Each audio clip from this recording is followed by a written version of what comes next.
Γεια σας! Τι μπορείς να φας και να κάνεις με 10 ευρώ στο Βελιγράδι?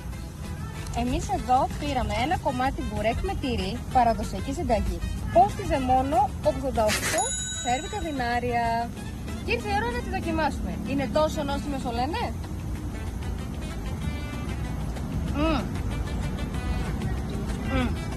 Είναι πολύ λιπαρή.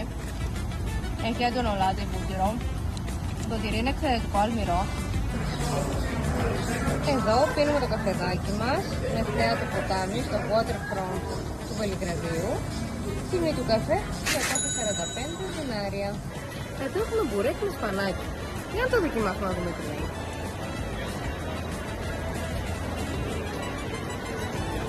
Σπανακόπιτα. Η σπανακόπιτα κόστησε 64 δινάρια. Αυτό ονομάζεται κύφλα σιρ. Έχει μέσα κουσκούς, όπως μας είπαν κάποια κοριτσιά. Για να το δοκιμάσουμε τι λέει το κουσκούς. Είναι πολύ γεμάτο. Είναι καθαρή ζύμη. Πραγματικά πολύ χοροδικό. Ωραία σήμα. Σερβική πυρίτσα. Τα 360 δινάρια. Στο Βελιγράδι θα βρεις πάρα πολλές επιλογές και σε περίεργα νεράκια. Αυτό εδώ έχει λεμόνι, pineapple, ανανά. Λέγεται σεντε πίτα. Ας το δοκιμάσουμε. Και κοστίζει 104 δινάρια.